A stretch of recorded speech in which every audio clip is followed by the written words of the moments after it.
하나님께서 우리 교회에 주시는 말씀 고린도후서 4장 7절에서 15절까지 말씀입니다. 고린도후서 4장 7절에서 15절입니다. 우리가 이 보배를 질그릇에 가졌으니 이는 심히 큰 능력은 하나님께 있고 우리에게 있지 아니함을 알게 하려 함이라. 우리가 사방으로 우겨쌈을 당하여도 쌓이지 아니하며 답답한 일을 당하여도 낙심하지 아니하며 박해를 받아도 버림받지 아니하며 거꾸로 뜨림을 당하여도 망하지 아니하고 우리가 항상 예수의 죽음을 몸에 짊어짐은 예수의 생명이 또한 우리 몸에 나타나게 하려 함이라. 우리 살아있는 자가 항상 예수를 위하여 죽음에 넘겨짐은 예수의 생명이 또한 우리 죽을 육체에 나타나게 하려 함이라. 그런즉 사망은 우리 안에서 역사하고 생명은 너희 안에서 역사하느니라. 기록된 바 내가 믿었으므로 말하였다 한 것 같이 우리가 같은 믿음의 마음을 가졌으니 우리도 믿었으므로 또한 말하노라. 주 예수를 다시 살리신 이가 예수와 함께 우리도 다시 살리사 너희와 함께 그 앞에 서게 하실 줄을 아노라. 이는 모든 것이 너희를 위함이니 많은 사람의 감사로 말미암아 은혜가 더하여 넘쳐서 하나님께 영광을 돌리게 하려 함이라. 아멘. 우리 곁에 계신 분들 한번 축복할까요? 주님 이름으로 여러분 축복합니다. 축복합니다. 네.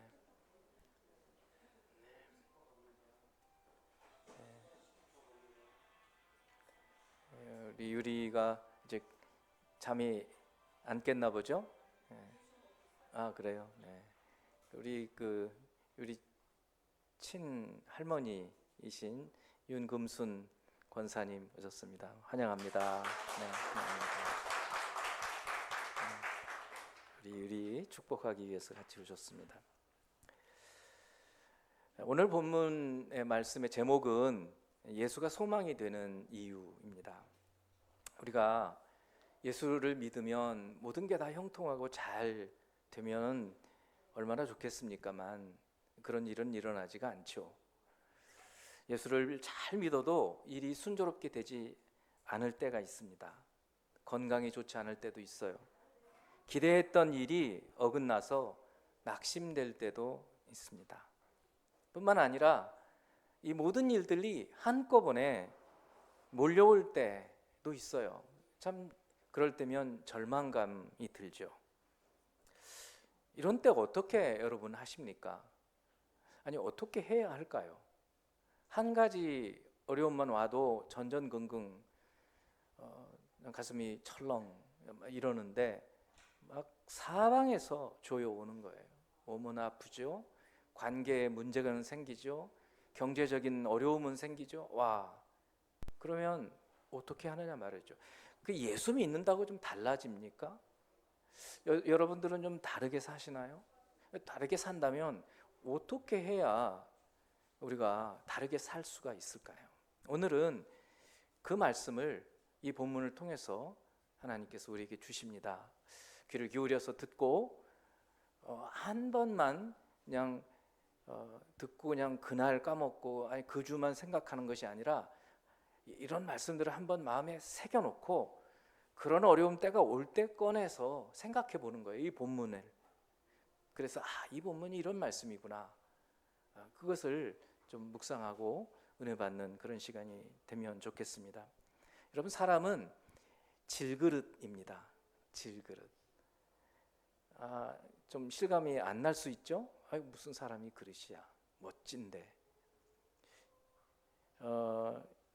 사람은 다 죽죠. 흙으로 돌아가고 그리고 먼지가 돼서 막 날아다닙니다. 이것을 좀 확인을 해보고 싶으시면 여러분 화장장에 가보시면 돼요.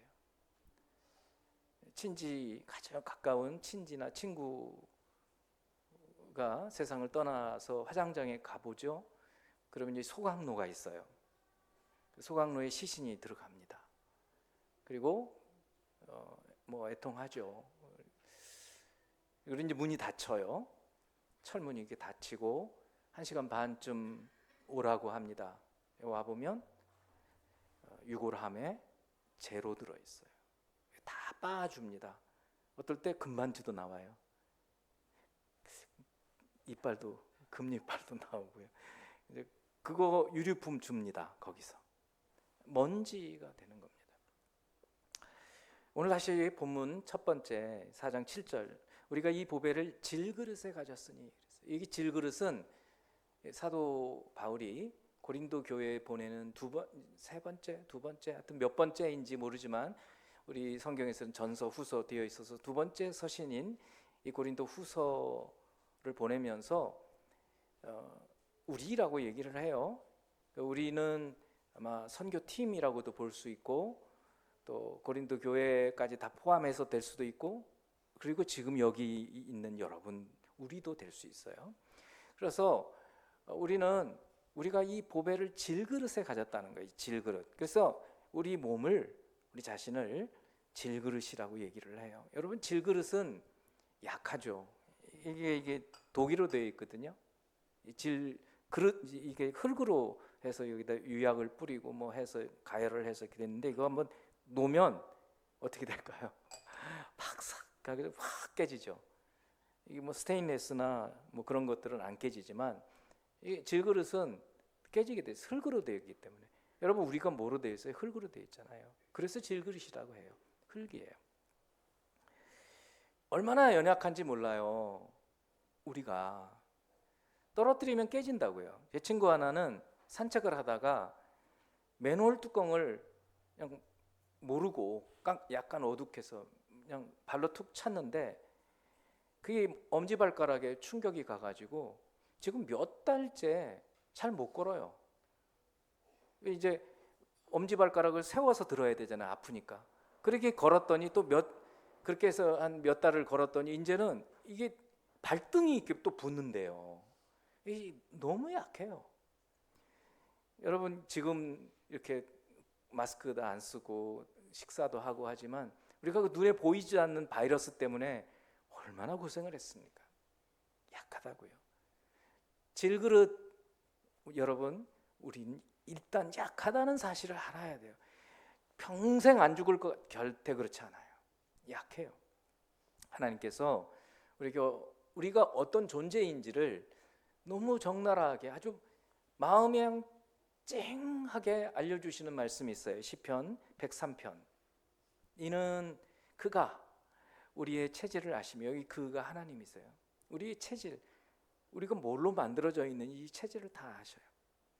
우리가 단지 먼지뿐임을 기억하십니다. 하나님께서 우리가 먼지라는 거예요. 먼지, 그죠? 먼지잖아요. 흙이 됐다가 뿌리잖아요. 강에서나 어디 수목원 같은 데서도 뿌리기도 하고 하는데 먼지가 돼버린다고요. 하나님 그걸 알고 계시는 거예요. 우리가 얼마나 허망합니까? 인생은 그날이 풀과 같으며 그 영화가 들의 꽃과 같도다.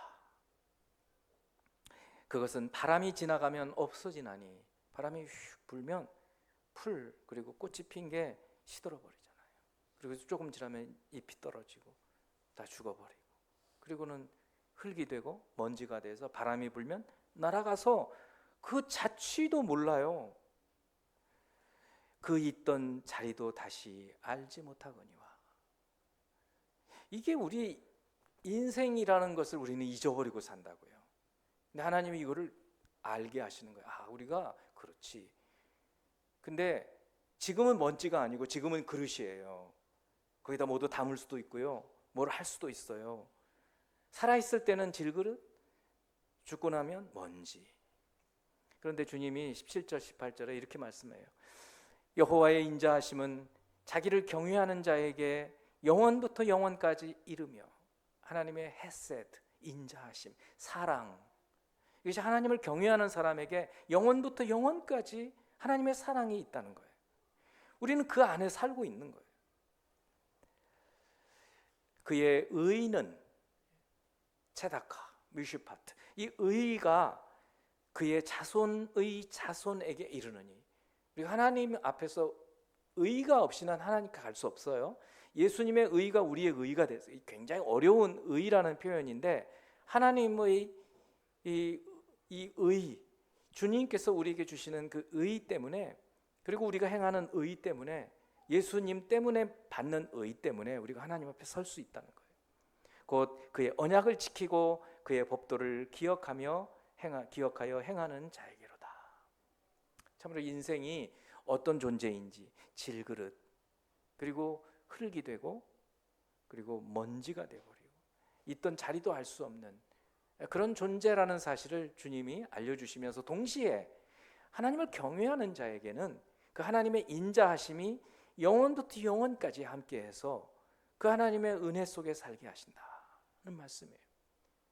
그래서 우리의 이 본질, 우리의 존재가 어떤 존재인지를 알아야 돼. 질그릇이다. 인생은 질그릇입니다. 두 번째, 이렇게 모든 인생은 연약한 질그릇이지만 그 연약한 그릇에 무엇을 담느냐, 그 담는 그릇도 중요하긴 하지만 그릇 위에 담는 것이 더 중요하거든요. 그래서 그 그릇에 보배를 담는다고 얘기를 하는 거예요. 다시 4장 7절을 보면 우리가 이 보배를 질그릇에 가졌으니 라고 말하고 있어요. 우리는 연약해요. 그냥 깨져버리기 쉽다고요. 조금만 하면 아파요. 그리고 그냥 신음소리가 나요. 하지만 이런 연약한 질그릇에 보배가 담겨 있으면 보배 때문에 우리 이 질그릇이 빛이 나는 거예요. 우리가 이 보배를 질그릇에 가졌으니 이는 심히 큰 능력은 하나님께 있고 우리에게 있지 아니함을 알게 하려 함이라. 사도가 복음을 전하는데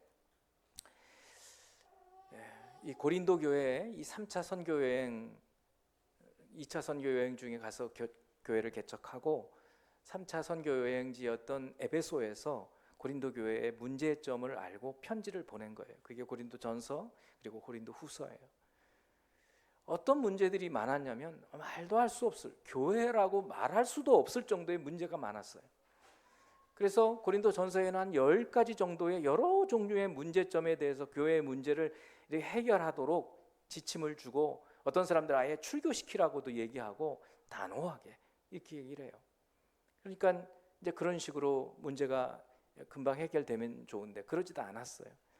그런데 또 나중에 들어보니 어떤 사람들이 고린도 교회에 있었느냐면, 사도 바울이 개척한 교회잖아요. 어떤 사람들이 있었냐면 사도 바울을 두고 저 사람은 사도도 아니야 막 이러는 거예요.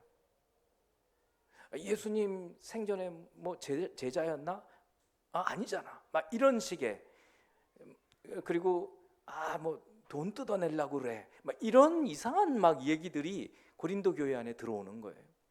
그래서 고린도 후서는 굉장히 어려워요.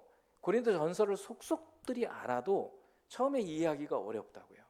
어떤 말씀이 있냐면, 고린도 전서를 보내고 디모데를 통해서 눈물로 쓴 편지를 디도를 통해서 보내가지고 문제가 해결이 어느 정도 돼요. 그런데 디도가 잘 오지를 않아요. 그래서 아예 본인이 가려고 하다가 마게도니아에서 디도를 만나서 위로를 받고 거기서 서신을 보낸 거예요. 상당히 위로를 받았어요. 그래서 시작하면서 고린도 후서의 시작은 위로 이야기가 많이 나오고, 그리고 자기가 책망하고 막 벌을 준 치리했던 사람들에 대해서 좀 위로해 주라 이런 말씀도 많이 들어있어요. 그런데 보니까 진정으로 고린도 교회의 문제가 보니까 뒤에 배후에 사탄이 있는 거예요. 그래서 그런 것을 적나라하게 이제 밝히고 있는 말씀들이에요. 그래서 자기의 사도성에 대해서 변호를 하는 이야기들을 하는 거예요. 자신이 어떻게 고린도 교회에 가서 복음을 전했는지, 어떤 고난과 어려움을 감수하면서 이 복음을 전했는지 그것을 얘기해 주고 있어요. 그래서 오늘 맥락이 그래서 좀 어려워요. 이 많은 것들이 함의되어 있어요. 다시 한번 7절 말씀을 볼게요. 우리가 이 보배를 이제는 읽히죠. 예수 그리스도 영광의 빛, 질그릇, 우리의 약한 몸. 사도 바울 몸이 약했어요. 그 약한 몸에 예수 그리스도를 모시고 계시면서 사도가 복음을 전했다는 거예요. 이렇게 한 것은 힘이 큰 능력은 하나님께 있고 자기가 자기의 지혜로 자기의 열정으로 전도하고 복음을 전하고 막 설교하고 그런 것이 아니었다는 거예요. 오히려 자기 안에 계시는 이 보배 예수 그리스도가 드러나게 함으로 능력이 하나님께로부터 있다는 사실을 드러내려고 했던 거예요. 이런 맥락으로 말씀을 주는 겁니다. 그러면 이 보배를 저는 아예 그냥 쉽게 예수 그리스도라고 단정을 지었지만 이 맥락에서는 조금 복잡해요. 그걸 먼저 좀 같이 나눴으면 좋겠어요. 고린도후서 4장 4절이에요. 오늘 4장 7절부터인데 약간 앞에 있는 말씀이죠. 그 중에 이 세상의 신이 믿지 아니하는 자들의 마음을 혼미하게 하여, 이 세상의 신 얘기 나오잖아요. 이 마귀 얘기하는 거예요. 마귀가 복음을 들어도 막 믿지 못하도록 정신이 헷갈리게 한다는 거예요. 혹시 여러분 지금 설교를 듣는데 막 여러 가지 생각 때문에 설교에 집중이 안 되는 분들은 약간 두려움 가질 필요가 있어요. 그런 종류예요. 네, 여러분들이 이미 예수를 믿고 있고 잠깐 그러는 거지만 어떤 사람들은 도저히 성경을 알려주어도 아무리 설명을 해도 핀트가 안 맞아요. 왜 그러는가? 여기 이 말씀이에요. 그 중에 이 세상의 신이 믿지 아니하는 자들의 마음을 혼미하게 하여 그리스도의 영광의 복음의 광채, 이거예요. 이게 보배예요. 그리스도의 영광의 복음의 광채. 너무 어렵잖아요. 그래서 제가 그냥 예수 그리스도라고 얘기한 거예요. 그리스도의 영광의 복음의 광채. 어렵죠. 예수님의 복음의 영광스러운 빛, 그런 얘기예요. 이것이 비치게 못하게 하는 거예요. 그거가 딱 비추어지면 복음을 딱 알고 은혜를 받아요. 야, 그렇구나. 이 말씀이 정말 진리구나. 근데 세상의 신이 자꾸 머리로 그냥 헤집어 놔가지고 말씀이 안 들어오는 거예요. 막. 그리스도는 하나님의 형상이니라. 또 6절에서는 오늘 7절이었는데 바로 위에 이렇게 말씀해요. 어두운 데에 빛이 비치라 말씀하셨던 그 하나님께서, 창세기 1장 3절 빛이 있으라 그 말씀이에요. 어두운 데에 빛이 비치라 말씀하셨던 그 하나님께서 예수 그리스도의 얼굴에 있는 하나님의 영광을 아는 빛, 이거예요. 이게 보배예요. 예수 그리스도의 얼굴에 있는 하나님의 영광을 아는 빛. 얼마나 어려워요. 예수 그리스도의 얼굴에 있는 하나님의 영광을 아는 빛. 너무 수식어구가 많아요. 그냥 빛인데 예수 그리스도의 얼굴에 있는 하나님의 영광을 아는 빛. 왜 이렇게 빛, 영광, 광채 이런 표현을 썼을까? 여러분, 사도 바울이라는 사람이, 이 사울이라는 사람이 어떤 사람이었어요? 예수 믿는 사람을 박해했던 사람 아니에요. 스데반 집사가 순교당할 때 그 철학했던 사람 아니에요. 그러니까 예수를 박해한, 교회를 박해한 사람인데 이분이 어떻게 예수를 만나게 됐죠? 시리아에 있는 다마스커스라고 하는 곳으로 예수 믿는 사람을 붙잡으러 가려고 공문을 갖고 가던 중에 어떻게 됐어요? 갑자기 강력한 빛이 비춘 거예요. 그래서 며칠 동안 눈이 멀어버려요. 다른 사람이 데리고 갔어요. 그리고는 음성을 들은 거예요. 사울아, 사울아, 네가 왜 나를 핍박하냐? 누굽니까? 네가 핍박하는 예수다. 아니, 저한테 왜 이럽니까? 이제 이러면서 너 앞으로 고난을 받지만 이방인의 사도가 되라. 그 메시지를 처음 예수님을 딱 그렇게 만나면서 듣는 거예요. 사명까지 받죠. 그러니까 사도 바울은 예수님을 어떻게 경험하느냐면 강렬한 빛으로 경험하는 거예요. 눈이 멀어버릴 정도의 빛이에요. 그래서 나중에 이제 눈이 낮긴 하지만 그래도 눈이 연약했다고 하죠. 육신의 가시라고 얘기까지 하잖아요.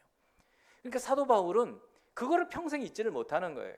자기에게 나타나셨던 그 주님, 그 예수 그리스도의 영광의 광채. 그래서 자꾸 빛이라고 얘기하는 거예요. 그분이 바로 보배예요. 그분을 이 질그릇 같은 몸에 나는 모시고 계시다. 내가 그 능력으로 복음을 전한다 라고 고린도 교회에게 말하고 있는 거예요.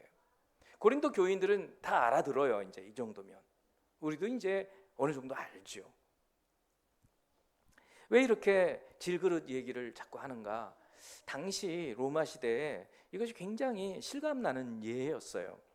학자들은 이 비유를 로마 군대가 전쟁에 나가서 승전을 하고 오면 어떻게 했느냐면 이 질그릇에 큰 질그릇에다가 거기다가 금은 보화들을 이렇게 싣고 마차에 싣고 로마로 왔다는 거예요.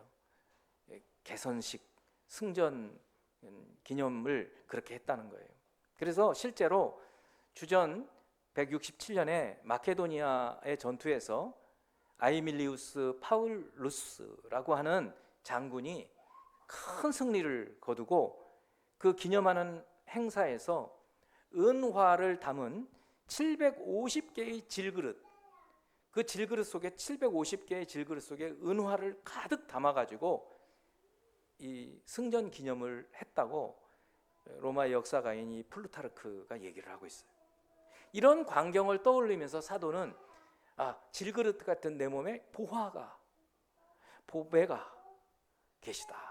예수 그리스도를 나는 모시고 그 예수 그리스도의 하나님의 권세로 그 빛이신 분이 이 복음을 전하게 하시고 그분께서 능력을 행하신다. 이렇게 말씀하고 있는 것입니다. 사랑하는 성도 여러분, 우리는 다 깨지기 쉬운 질그릇 인생이에요. 그러나 깨지기 쉬운 이 질그릇 속에 여러분은 예수 그리스도를 모시고 계시지요. 보배이신 하나님의 영광을 아는 그 광채이신 그분을 모시고 있기 때문에 이제 우리 이 그릇의 가치는 별로 없을지 몰라도 그 속에 담겨 있는 보화, 그 보배이신 예수님 때문에 우리의 가치는 높아지는 것이에요. 당당하게 자부심을 가지고 살 필요가 있어요. 그래서 사도는 고린도후서 4장 16절에서 이렇게 말해요. 그러므로 우리가 낙심하지 아니하노니 우리 겉사람은 낡아지나 우리 속사람은 날로 새로워지도다. 여러분 이제 노년이 되시잖아요. 65세까지 청년이라고 하니까 65세 안 되신 분들은 다 청년입니다. 이제 65세 되신 분들은 이제 장년쯤 되실 거예요. 80세 돼야 노년이에요. 80세 안 된 분들은 장년이에요. 장년. 저는 장년입니다. 그런데도 40대 되는 어느 집사님이 그러시더라고요. 몸이 예전 같지 않아요. 그렇게 얘기하시더라고요. 정말 그렇죠. 왜요? 이 겉사람은 이렇게 날로 쇠하는 거예요. 몸이 정말 이렇게 쇠합니다. 그렇지만 우리 속사람은 날로 새로워지는 거예요. 왜요? 왜 그래요? 우리 안에 보배이신 예수 그리스도가 계시기 때문에. 늘 그래서 그 예수님과 함께 교제하고 예수님과 함께 관계하고 너희가 내 안에 거하고 내 말이 너희 안에 거하면 아버지께서 내 안에 계시고 내가 아버지 안에 있는 것처럼 나도 저희 안에 들어가서 저희와 함께 하사 우리로 하나가 되게 하여 하나님께 영광이 돌리게. 요한복음 17장의 기도거든요. 예수님의 기도. 우리가 주님과 연합해서 주님과 깊은 관계 속에서 살아가는 거예요. 그러면 점점 우리의 겉사람은 질그릇이니까 낡아진다고요. 금도 갑니다, 여러분. 금이 가서 물도 새고 그러지만 우리 안에 계시는 그 보화 때문에 우리는 날로 점점 빛이 나는 거예요. 여러분 그런 인생을 사시기를 주님의 이름으로 축원합니다. 이렇게 그 연약한 질그릇 속에 보배를 담고 살기 시작하면 어떤 일이 벌어지는지 그거를 이제 8절 9절에서 말씀해요. 다시 7절부터 말씀을 드려봅니다. 우리가 이 보배를 질그릇에 가졌으니 이제는 다 읽히죠, 여러분. 이게 금방 느껴져요. 이는 이미 큰 능력은 하나님께 있고 우리에게 있지 아니함을 알게 합니다. 우리가 사방으로 우겨쌈을 당하여도 쌓이지 아니하며 사방으로 막 몰려드는 거예요. 제가 서두에 그런 얘기를 했잖아요. 몸도 아픈데 돈도 없어져요. 관계도 끊어져요. 죽겠는 거예요. 그거 어떻게 해야지? 예수 믿으면 달라지나? 달라지는 거 없는 것 같아요. 기도해도 뭐 금방 응답도 안 해주는 것 같아요. 어떻게 해요? 오늘 말씀을 기억하라고요. 사도가 똑같았어요. 질그릇 속에 이 보배가 계시다는 사실을 놓쳐버리면 이렇게 안 돼요. 근데 이 질그릇 속에 보배가 계셔서 하나님의 능력이 나타나기 시작하면 사방으로 우겨쌈을 당하여도 쌓이지를 않는 거예요. 막 압박해 들어와요. 그래도 담대할 수 있어요. 여러분 그러십니까? 그러셔야죠. 그렇지 않다면 여러분 안에 계시는 이 보배이신 예수 그리스도를 더 묵상하고 사도 바울이 과연 어떻게 이런 삶을 살 수 있었을까를 생각해 보는 거예요. 또 답답한 일을 당하여도 낙심하지 아니하고 답답해요. 특히 자녀들 문제를 보면 너무너무 답답해요. 그래서 낙심이 돼요. 예수 믿지 않은 자녀들을 보면 죽을 것 같아요. 믿음이 좋으신 부모는 더 그래요. 내 인생 실패한 것 같아요. 낙심돼요, 낙심. 그런데 이 질그릇 속에 보배가 계시면 그 생각을 이겨낼 수 있어요. 낙심하지 않을 수 있어요. 박해를 받을 때가 있어요. 가정 가운데서 첫 번째 예수 믿는 분 박해 받죠. 박해 받는다고요. 제가 받아봤어요. 그래서 알아요. 죽을 것 같아요. 좋은 분들인데도 죽을 것 같아요. 사탄이 주는 공포죠. 박해를 받아도 버림받지 아니하며 이 믿음이 있어야 돼요. 사람들은 우리를 그렇게 대할지 몰라도 하나님은 우리를 버리지 않으신다. 세상 끝날까지 우리를 붙드신다. 하나님 우리를 버리지 아니하신다는 이 믿음이 질그릇 속에 보배가 있다는 사실을 확신하고 살면 이 믿음을 가질 수 있어요. 거꾸러뜨림을 당하여도 망하지 않는 거예요. 팍 패대기를 치는 거죠. 막 인생을 패대기로 칠 때가 있어요. 실제로 몸을 그렇게 할 때도 있고 막 인격적으로 막 무시를 하는 그런 직장 같은 데서 당할 때도 있고 직장을 쫓겨날 때도 있고 막 그러잖아요. 망하지 않아요. 그래도 안 망해요. 왜요? 우리 가운데 계시는 보배이신 예수 그리스도가 계시기 때문에요. 그런데 이 믿음을 놓쳐버리면 다 무너지는 거죠. 사방으로 우겨쌈을 당하면 죽을 것 같아요. 거꾸로뜨림을 당하면 뭐 망한 것 같아요. 핍박받으면 어휴 무서워 덜덜 떨어요. 예수 예자도 말하지 못해요. 교회도 못 나가요. 그러면 시름시름 영혼이 죽어가는 거죠. 그러나 이 질그릇 속에 보배이신 예수 그리스도를 우리가 모시고 살면 그러지 않을 수 있어요. 이 하나하나에 대해서 사도행전에 나와 있는 사도 바울의 사례를 다 말씀드리고 싶은데 너무 많아요. 시간이 없어요. 그래서 여러분들의 짝하고 가정에서든 또 코인노니아 시간이든 한번 얘기를 해보세요. 여러분이 당한 사방으로 이렇게 우겨쌈을 당한 사례를 얘기하면서 내가 근데 그 예수를 믿음으로 어떻게 내가 극복했는지, 거꾸로뜨림을 당한 것 같았는데 그래도 내가 어떻게 일어섰는지, 박해를 받았을 때 또 낙심당하는 답답한 일을 당했을 때 어떻게 이겨냈는지 말씀할 수 있어요.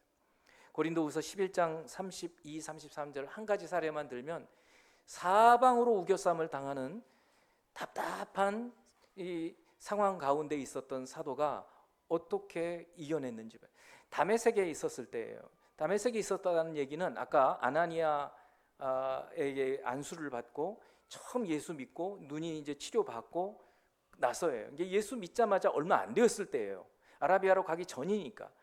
근데 바로 사도 바울은 정말 놀라운 분이죠. 바로 그 예수님의 강렬한 빛 그리고 예수님의 말씀을 듣고 아나니아의 기도를 받은 후에 그냥 예수를 믿어요. 예수를 믿었을 뿐만 아니라 바로 전도를 하기 시작해요. 왜냐하면 이분은 랍비였거든요. 구약 성경이 정통한 분이에요. 깊이 묵상해 보니까 예언의 모든 말씀들이 예수로 집결이 되는 거예요. 그래서 전도를 해요. 그래서 유대인들이 어떻게 생각하겠어요? 아니 예수 믿는 사람 지금 잡으러 온 사람이 자기가 예수를 전해? 저놈 죽여야 되겠다. 그랬을 때 다메섹에서 아레다 왕의 고관이 나를 잡으려고 다메섹 성을 지켰으나 나는 광주리를 타고 들창문으로 성벽을 내려가 그 손에서 벗어나노라. 사방으로 우겨쌈을 당하도 하나님 피할 길을 주신 거예요. 그래서 사도 바울이 되는 거예요. 이제 복음을 전하는 그 위대한 사도가 되는 것입니다. 여러분, 그래서 여러분 안에 계시는 질그릇 같은, 여러분 약한 여러분 안에 계시는 이 보배 예수 그리스도를 모시게 될 때 여러 어려움, 사방의 우겨쌈, 답답한 일, 박해, 그리고 여러분을 괴롭히는 많은 유형의 문제들에서 여러분이 이겨낼 수 있어요.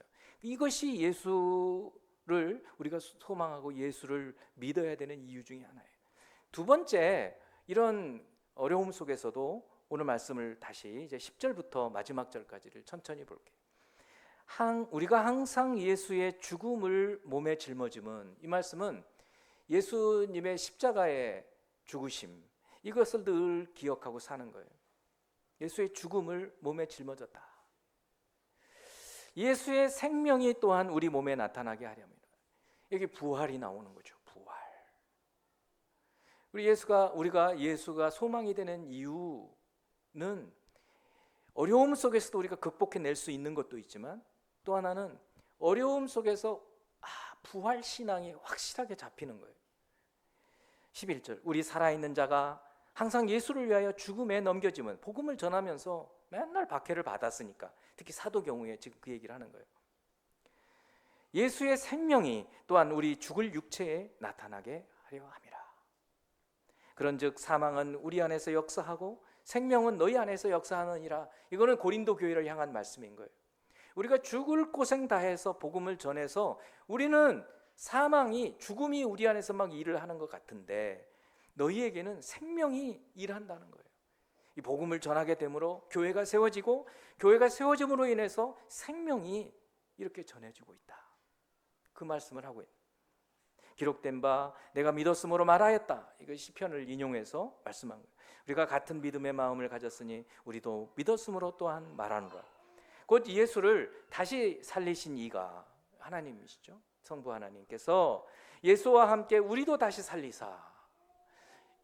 예수님의 부활이 왜 우리에게 소망이 되느냐면, 죽은 사람이 살아날 수 있어. 하나님의 능력으로 이걸 보여준 거예요. 이 첫 열매예요. 부활의 첫 열매, 첫 샘플. 그러니 우리도 부활한다는 것을 믿을 수가 있는 거예요. 그래서 예수님 부활시킨 것처럼 하나님이 우리도 부활케 하신다는 거예요. 부활 소망을 갖게 하는 거예요. 다시 살리사 너희와 함께 그 앞에 서게 하실 줄을 아노라. 이거는 종말의 심판대 앞에 다 서게 된다는 거예요. 15절, 이는 모든 것이 너희를 위함이니. 이 모든 것들이 사실은 교회를 위한 것이라는 거예요. 교회의 복음을 전하기 위해서, 생명을 전하기 위해서, 많은 사람의 감사로 말미암아 은혜가 더하여 넘쳐서 하나님께 영광을 돌리게 하려 함이라. 그러니까 사도는 고린도 교회의 구원을 위해서, 복음을 전함으로 구원을 받게 하기 위해서 자신의 모든 것을 쏟아 부었음을 말해주고 있는 거예요. 이렇게 해서 자신이 어떻게 복음을 전했고 어떻게 사도가 되었는지를 논증해 주고 있어요. 오늘 저희들은 이 사도의 이 말씀을 통해서 이 복음을 우리에게 이 전해진 복음이라는 것이 얼마나 소중하고 얼마나 많은 희생과 순교를 통해서 왔는지 우리 너무 잘 알고 있잖아요. 우리 한국 교회가 어떻게 복음이 전해져 왔는지, 얼마나 많은 핍박과 박해 속에서 지금 이렇게 교회들이 세워지고 있는지. 그런데 지금 교회가 이 목사들이 정신을 못 차리고 있는 거 아니에요. 그런 이 핍박과 어려움 속에서 이 복음, 이 생명이 우리에게 왔는데 나태해지고 있는 거죠. 이 부활 생명, 부활 정신이 사라지고 있는 거예요. 오늘 이 말씀을 통해서 여러분들이 두 가지를 좀 기억하셨으면 좋겠어요. 세 가지. 첫째, 우리는 연약한 질그릇 같은 인생이다. 이거 잊으시면 안 돼요. 그러나 그 질그릇 같은 인생 속에 보배이신 예수 그리스도, 하나님의 영광의 광채, 임하게 되면 점점 우리의 가치는 높아지게 된다는 거예요. 이 사실을 기억해야 돼요. 그래서 우리가 어떤 어려움 속에서라도 능히 이겨낼 수 있는 거예요. 우리 힘이 아니라 하나님의 능력이. 그래서 사도 바울이 빌립보 교회에서 그런 말씀이에요. 내게 능력 주시는 자 안에서 내가 모든 것을 할 수 있느니라. 금나와라 뚝딱 이런 게 아닌 거예요. 모든 것을 능히 감당한다는 거예요. 어떤 어려움 속에서라도 나는 감당해낼 수 있다는 거예요. 내게 능력 주시는 자, 이 견딜 수 있는 능력. 내게 능력 주시는 자에서 모든 것을 할 수 있느니라고 사도는 말했던 거예요. 우리도 그렇게 할 수 있어요. 여러분 안에 보배이신 예수 그리스도께서 계십니까? 그 보배이신 예수 그리스도께서 더 드러나시도록 여러분은 자꾸 낮아지고 여러분은 죽어 없어지고 그분이 드러나도록 하면 그분의 권능으로 아무리 어려운 핍박이 오고 우겨쌈이 오더라도 이겨낼 수 있습니다. 그리고 최후의 부활에 대한 소망을 갖고 힘차게 살아가기를 주님의 이름으로 축원합니다. 기도하겠습니다. 영화로우신 하나님, 주님의 말씀 예수 그리스도를 의지하여 전하였사오니 우리 성도들 심령 그리고 가정 저분들이 입을 열어서 복음을 전할 때 담대함과 권능을 주시고 오늘 사도 바울이 그랬던 것처럼 사망은 고통은 우리 가운데 있지만 생명이 전파될 수 있도록 역사하여 주시옵소서. 예수님 이름으로 기도합니다. 아멘.